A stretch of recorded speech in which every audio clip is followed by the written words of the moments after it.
छठ पूजा और मासिक धर्म, जाने कैसे करें व्रत और सूर्य को अर्घ्य। छठ पूजा भारत के सबसे पवित्र त्योहारों में से एक है, जिसे विशेष रूप से उत्तर भारत, खासकर बिहार, झारखंड और उत्तर प्रदेश में बहुत ही श्रद्धा और नियमों के साथ मनाया जाता है। छठ पूजा में भगवान सूर्य और छठी मैया की आराधना की जाती है और व्रती महिलाएं अपने परिवार की सुख समृद्धि, संतान की लंबी आयु और अच्छे स्वास्थ्य की कामना करती हैं। हालांकि यह व्रत कठिन और लंबा होता है, जिसमें व्रती महिलाएं 36 घंटे तक निर्जल उपवास रखती हैं। इस पर्व में साफ सफाई, नियम और विधि का विशेष महत्व होता है। ऐसे में जब किसी महिला का मासिक धर्म पीरियड शुरू हो जाए तो कई सवाल उठते हैं। इस वीडियो में हम जानेंगे कि पीरियड के दौरान छठ पूजा कैसे की जा सकती है, क्या सूर्य देव को अर्घ्य दिया जा सकता है और क्या क्या सावधानियां बरतनी चाहिए। छठ पूजा का महत्व और नियम। छठ पूजा मुख्य रूप से कार्तिक महीने के शुक्ल पक्ष की षष्ठी तिथि को मनाई जाती है। इस दिन व्रती महिलाएं विशेष विधि विधान से पूजा करती हैं, जिसमें व्रती को तन और मन दोनों की शुद्धता का ध्यान रखना होता है। माना जाता है कि छठी मैया की पूजा में तन मन की शुद्धता न हो तो पूजा का फल प्राप्त नहीं होता। इसलिए व्रती महिलाएं विशेष नियमों का पालन करती हैं। पीरियड में छठ पूजा करना कितना उचित। पीरियड के दौरान महिलाओं में शारीरिक और मानसिक रूप से कुछ बदलाव होते हैं। इसलिए जब छठ पूजा के समय मासिक धर्म शुरू हो जाए तो कुछ विशेष सावधानियों का पालन करना जरूरी है। एक, व्रत को ना तोड़े। यदि किसी महिला ने छठ पूजा का व्रत लेना शुरू कर दिया है तो उसे बीच में छोड़ना नहीं चाहिए। माना जाता है कि एक बार व्रत शुरू करने के बाद इसे नियमित रूप से करना चाहिए, इसलिए मासिक धर्म होने पर भी इसे जारी रखें। 2, पूजा सामग्री को हाथ न लगाएं। मासिक धर्म के पहले, दूसरे या तीसरे दिन पूजा की सामग्री को हाथ न लगाना उचित माना जाता है। आप इस दौरान अपना उपवास तो रख सकती हैं, लेकिन पूजा की सामग्री से दूरी बनाए रखें। 3, सूर्य देव को अर्घ्य देने से परहेज करें। यदि पीरियड्स का पहला, दूसरा या तीसरा दिन हो तो सूर्य देव को अर्घ्य देने से बचना चाहिए। इस स्थिति में अर्घ्य देने का कार्य किसी अन्य सदस्य से करवा सकते हैं, ताकि पूजा विधि में किसी भी प्रकार की बाधा न आए। 4, 5वें दिन पूजा में शामिल हो सकती हैं।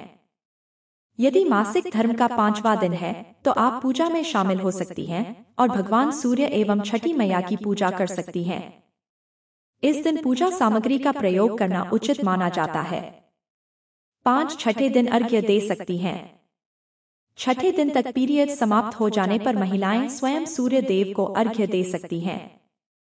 इस दिन तक शारीरिक और मानसिक स्थिति सामान्य होती है, जिससे पूजा को पूर्ण श्रद्धा के साथ किया जा सकता है। मासिक धर्म के दौरान व्रत में बरते ये सावधानियां।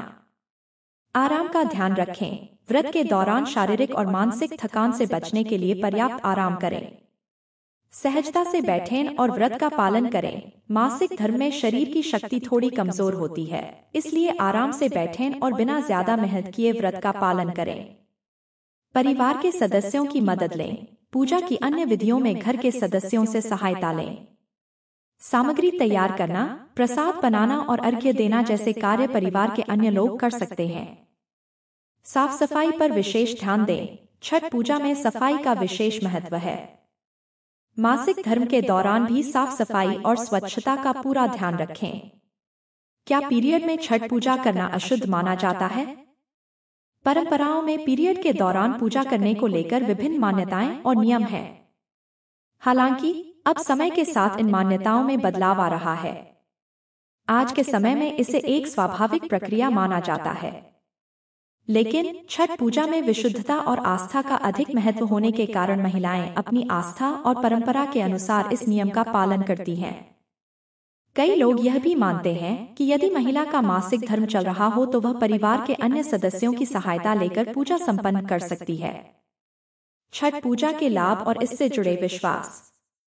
धार्मिक महत्व। छठ पूजा में भगवान सूर्य की आराधना का खास महत्व होता है। यह पर्व महिलाओं को शक्ति और संकल्प की भावना प्रदान करता है। परिवार की सुख शांति। व्रत रखने से परिवार की खुशहाली, संतान की लंबी आयु और अच्छे स्वास्थ्य की प्राप्ति होती है। शारीरिक और मानसिक शुद्धता। छठ व्रत में शुद्धता का अत्यधिक महत्व होता है। इसलिए इसे बड़े नियम और संयम से किया जाता है। निष्कर्ष: छठ पूजा एक पवित्र और कठोर व्रत है, जिसमें तन और मन की शुद्धता का विशेष ध्यान रखना होता है। मासिक धर्म के दौरान भी महिलाएं इस व्रत को जारी रख सकती हैं, लेकिन पूजा के नियमों और सावधानियों का पालन करना जरूरी है। अगर महिला मासिक धर्म के पहले 3 दिनों में हो तो किसी और की मदद से पूजा करवा सकती हैं। 5वें या 6ठे दिन तक स्थिति सामान्य होने पर खुद अर्घ्य देना शुभ माना जाता है।